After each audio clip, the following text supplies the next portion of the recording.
वाराणसी खैलांजी विधानसभा क्षेत्र के 3 बार के कांग्रेसी और 1 बार के निर्दलीय विधायक प्रदीप जायसवाल ने 15 अक्टूबर नवरात्र के प्रथम दिन शुभ मुहूर्त में भारतीय जनता पार्टी की सदस्यता भोपाल में भाजपा कार्यालय में ग्रहण की। इसके बाद निगम अध्यक्ष निर्दलीय विधायक प्रदीप जायसवाल का काफिला 16 अक्टूबर को भोपाल से वाराणसी के लिए रवाना हुआ, जिसका भाजपा कार्यकर्ताओं के द्वारा सिवनी से स्वागत प्रारंभ कर जो लालबर्रा होते हुए सीधे भाजपा जिला कार्यालय बालाघाट पहुंचा, जहां से वापस गर्रा होते हुए वाराणसी आया। इस दौरान अनेकों स्थान पर विधायक प्रदीप जायसवाल के समर्थक एवं भाजपा कार्यकर्ताओं के द्वारा विधायक प्रदीप जायसवाल का फूल मालाओं पहनाकर स्वागत किया गया। काफिला करीब शाम को नगर में प्रवेश किया, जिसका दीनदयाल चौक में लोधी महासभा वाराणसी व अन्य लोगों के द्वारा विधायक जायसवाल को मिठाई खिलाकर उनका स्वागत किया गया। इसके बाद बस स्टैंड में जय आहूजा के द्वारा विधायक जायसवाल को फलों से तौलकर स्वागत किया गया, जहां से विधायक जायसवाल पैदल ही अपने कार्यकर्ताओं के साथ लोगों का अभिवादन कर आशीर्वाद लेते हुए विधायक कार्यालय पहुंचे। इस दौरान मार्ग के विभिन्न स्थानों पर लोधी समाज, सिंधी समाज, मुस्लिम समाज सहित अन्य समाज संगठनों के द्वारा विधायक जायसवाल का स्वागत किया गया। वहीं विधायक प्रदीप जायसवाल के भारतीय जनता पार्टी की सदस्यता ग्रहण करने के बाद प्रथम नगर आगमन पर विधायक जायसवाल भाजपा के वरिष्ठ मार्गदर्शन और कार्यकर्ता दयाचंद सिंगई केदारनाथ रूसिया के निवास स्थान पहुंचे, जहां उनका आशीर्वाद ग्रहण किया। वहीं गंभीर संचित के निवास पर पहुंचकर मुलाकात की। इस दौरान विधायक प्रदीप जायसवाल का तिलक वंदन कर आशीर्वाद भी दिया गया।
आज मैं भारतीय जनता पार्टी की सदस्यता ग्रहण किया था। आपने टीवी में देखा हमारे सम्मानीय मुख्यमंत्री शिवराज चौहान जी और हमारे प्रदेश के अध्यक्ष विजय शर्मा जी के माध्यम से मैंने भारतीय जनता पार्टी ज्वाइन किया। आज रैली के माध्यम से लालबर्रा से लेकर बालाघाट, गर्रा से लगातार 4 घंटे की रैली और जिला भारतीय जनता पार्टी कार्यालय में हम लोग गए और विलंब से आप सबके बीच में पहुंचे। आज 5 साल मेरे कार्यकाल के पूरे हो गए। पिछली कहानी सबको मालूम है, ट्रैक्टर कैसे चुनाव चुनकर जीत कर आया। हमने जिस कांग्रेस सरकार ने मेरी टिकट काट दी थी और मुझे 6 साल के लिए बाहर कर दिया, और चुनाव जीतने के बाद रात को 3 बजे रिजल्ट आता है, तो मैंने ये कहा कि जो भी सरकार बनेगी मैं उसका समर्थन करूंगा, क्योंकि निर्दलीय विधायक का कद क्या होता है सब जानते हैं। मेरे पहले निर्दलीय विधायक के बारे में कोई सोचता भी नहीं था, क्या निर्दलीय विधायक क्या होता है, ऐसी है चल जा जाना। और मैं भोपाल जब गया, सारी मीडिया के लोगों ने मेरे पास आया पूरे भोपाल के, और मैंने कहा मेरा समर्थन कमलनाथ जी को रहेगा, कांग्रेस को रहेगा। बताइए यार, कोई सोच सकता है गुंडा जायसवाल ऐसा निर्णय करेगा? जिस बाप ने अपने बेटे को बाहर कर दिया, बाप भूल गया बेटे को, लेकिन बेटा बाप को नहीं भूला और अपने बड़े आके समर्थन किया कांग्रेस पार्टी को।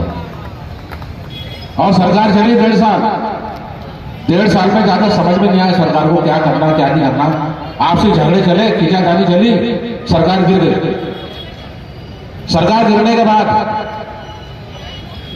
मेरे सामने संकट आया कि अब मैं क्या करूं, लेकिन मैंने बहुत 3 रात सोया नहीं और मैंने बहुत सोच के निर्णय किया कि मुझे टिकट भी वाराणसी खैलांजी क्षेत्र की जनता ने दी है और वोट भी जनता ने दिए है, तो मुझे जनता के बारे में सोचना चाहिए, ना कि किसी पार्टी के बारे में।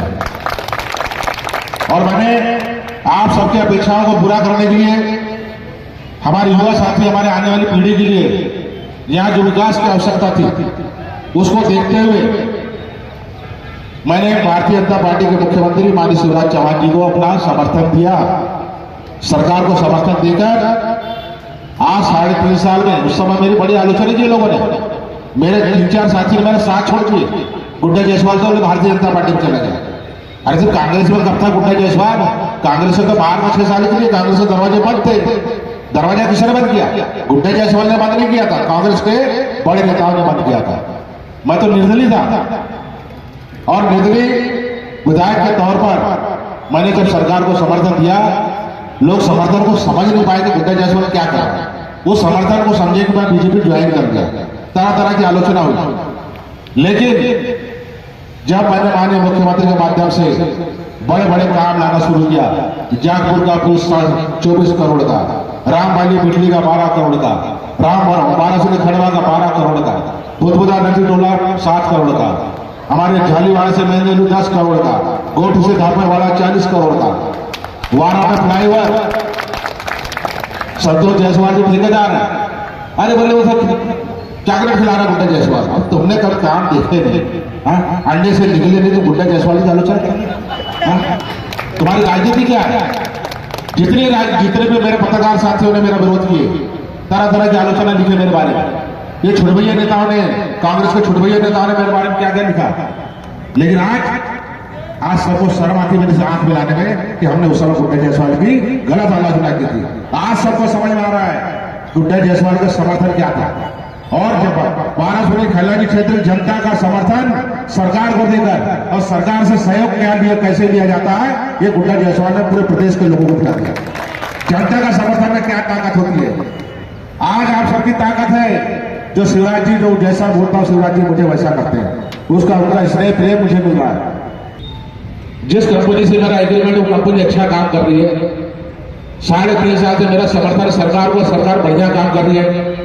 वाराणसी खैलानी क्षेत्र की जनता को इतना सम्मान मिल रहा। शिवराज चौहान जी मुख्यमंत्री ने कोई कमी नहीं की वाराणसी खैलानी क्षेत्र के सम्मान के लिए, पूरा मान सम्मान मिला। तो मैंने भी सोचा कि हमारी जो विकास की घड़ी चल रही है वाराणसी क्षेत्र के विकास की, और उसको समर्थन भी मिला जनता का। कैसे समर्थन मिला, कैसे सर्टिफिकेट मिला कि ऐसा नहीं कि हमने एक चुनाव ट्रैक्टर जितनी बार 3 बार दिए, अरे एक बार तो चलो चल गया, लोगों ने बोले ऐसे गुड्डा जायसवाल। अरे 3 साल बाद चुनाव होता, जिला पंचायत हम चुनाव जीत रहे, जनपद पंचायत खैलानी हमारे नेहरू चुनाव जीत के आए, शहर का चुनाव हुआ 4 साल के बाद। 4 साल के बाद वाराणसी नगर पालिका सिंगमान का चुनाव था, यहाँ पर सिर्फ राष्ट्रीय पार्टियां थी। लेकिन वाराणसी शहर की जनता ने गुड्डा जायसवाल की पार्टी को चुनाव चिन्ह जिताया। सरकार किसकी? पार्टी से। ये जनता का सर्टिफिकेट मिल रहा है हमको, 100 में 100 नंबर मिल रहा है मेरे को। और क्या होना जनता को बताइए। भविष्य और वाराणसी खैलानी क्षेत्र के मान सम्मान को देखते हुए आप सबकी आज्ञा से, आप सबका जो विश्वास मेरे ऊपर है, उस विश्वास की कसम खाते हुए मैंने भारतीय जनता पार्टी ज्वाइन करने का फैसला किया, ताकि जो 3.5 साल में हुआ है, ये फिर 2 साल कोरोना में चले गए, आने वाले 5 साल पूरे मिलेंगे हमको। हम सरकार बनेंगे। और जहां पे हमेशा देखा है, पिछले बार भी मैंने कहा था जो परिस्थितियां बनेगी, वो परिस्थिति ये बोल रही है कि हमारे बिना सरकार नहीं बनेगी। पिछले बार मैंने कहा था, और ऐसा हुआ कि हमारे बिना सरकार नहीं बनी, चाहे कांग्रेस को चाहे बीजेपी को। और आज मैं बोल रहा हूं, आज इस बार भी कांग्रेस पार्टी ने मुझे पूछा नहीं, पिछले बार भी पार्टी से बाहर कर दिया, टिकट नहीं थी। और आज मैं निर्दलीय विधायक हूं, मेरे कहने से नगर पालिका बनती है, मेरे कहने से जनपद बनती है। लेकिन सारी राष्ट्रीय पार्टी ने मेरा संपर्क किया, हर पार्टी ने मुझे टिकट देने का प्रयास किया, बड़ी बड़ी पार्टी ने मुझे प्रदेश अध्यक्ष बनाने का दायित्व दिया, क्या प्रदेश दिया। लेकिन कांग्रेस पार्टी मेरे पास नहीं आई। ये किसका दुर्भाग्य है? ये गुड्डा जायसवाल का दुर्भाग्य नहीं है, ये कांग्रेस पार्टी का दुर्भाग्य है जो गुड्डा जायसवाल के पास नहीं आई। क्योंकि इस बार सरकार भारतीय जनता पार्टी की बन रही, जहां गुड्डा जायसवाल रहेगा सरकार वहीं की बनेगी। आज की शुरुआत देखना बालाघाट से, शुरुआत बालाघाट से होगी। कितनी सीट आती कांग्रेस की वो देख लेना। 12 जितनी सीट, जब मैं जिला कांग्रेस कमेटी का अध्यक्ष था, 4 सीट आए कांग्रेस की। और उसका आने वाले ये चुनाव देख लेना आप, 1 सीट आ जाए तो बहुत बड़ी बात है कांग्रेस को सुपड़ा साफ है जिले में। शुरुआत यही से होने वाली है, शुरुआत यही से होगी। और जो दबदबा वाराणसी का भोपाल में देखा भी आपने, सरकार में देखा, कैबिनेट में देखा, आने वाले समय में वाराणसी खलाची क्षेत्र का दबदबा हम दोबारा भोपाल में रखना चाहते हैं, मंत्रिमंडल में रखना चाहते हैं दबदबा। उसी दबदबे से हमारा विकास होगा। हमारे पास में खजाना होना चाहिए, खजाने की चाबी हमारे पास होगा। 34 मंत्री बनते हैं, 34 मध्य प्रदेश के खजाने में 34 चाबी लगती है, 34 चाबी। एक चाबी वाराणसी की भी होना चाहिए। इसलिए मैं आप सबसे मुतलका करता हूं, इसलिए मैंने फैसला किया, बहुत सोच समझ के फैसला किया। आपको चिंता करने की आवश्यकता नहीं है। आपके मान सम्मान की, आपके युवा साथियों के, आपके बेटी बेटियों की, हमारे आने वाली पीढ़ी की, हर गरीब की, हर गांव में रहने वाले हर व्यक्ति की मान सम्मान की और उसके संरक्षण की जवाबदारी गुड्डा जायसवाल ने लिया है और आगे भी लेके रहेगा। आपको चिंता करने की आवश्यकता नहीं। ऊपर वालों को मालूम है, कांग्रेस सरकार ने मंत्री गुड्डा जायसवाल जैसे 15 लोग और है मध्य प्रदेश में, ऐसे 20 और अच्छे लोग हैं जो जनता के बीच में रहते हैं, जमीनी लोग हैं, जमीनी कार्यकर्ता है। लेकिन कांग्रेस में घोड़ों की चिंता कोई नहीं करता। गधे होना गधे, घोड़े चलते थे कांग्रेस में, क्या करोगे? तो हम भी नहीं चलते। इसलिए ऊपर वाले ने बोझा है कि कांग्रेस सरकार तो बनना नहीं है, तो बेटा गुड्डा जायसवाल ऐसी परिस्थिति बना ऊपर वाले ने, गुड्डा जायसवाल भारतीय जनता पार्टी ज्वाइन करके चुनाव लड़ने जा रहा है कमल छाप से। हमारा मिशन है, हमारा लक्ष्य क्षेत्र का विकास, क्षेत्र दिखना चाहिए, चमकना चाहिए क्षेत्र मध्य प्रदेश में, लगना चाहिए वाराणसी मध्य प्रदेश में। लोग बोलना चाहिए वाराणसी क्या है, अरे वाराणसी ऐसा है भारत में पहला विधानसभा क्षेत्र कल्याणी विधानसभा, जहां विधायक भी निर्दलीय चुनकर जनता लाती है, जनपद भी निर्दलीय आती है। ये सोच हमारे क्षेत्र की, क्योंकि हमारे क्षेत्र की जनता अपने उम्मीदवार की योग्यता को देखते, काबिलियत देख के वोट करती है, उसको बाकी चीज नहीं दिखाई देता। तो मैं इस अवसर पर आप सबसे निवेदन प्रार्थना करते हुए कि हमारा आपका जो पारिवारिक संबंध है, अब हमारा परिवार बड़ा हो गया, परिवार बड़ा हो गया, हमारा दिल भी बहुत बड़ा है, बहुत अनुभव हमारे पास, कोई चिंता की बात नहीं है। और जो भी हमारे भारतीय जनता पार्टी के सदस्य हैं, हमारे सम्मानीय नेतागण हैं, भारतीय जनता पार्टी के सम्मानीय सभी पदाधिकारीगण हैं, मैं उनको आश्वस्त करना चाहता हूं कि आपको कोई आपके मान सम्मान की चिंता करने की आवश्यकता नहीं है। हमारे रहते आपके मान सम्मान में कभी कोई ठेस नहीं आएगी। आपकी हर बात को सिर आंखों पर लिया जाएगा।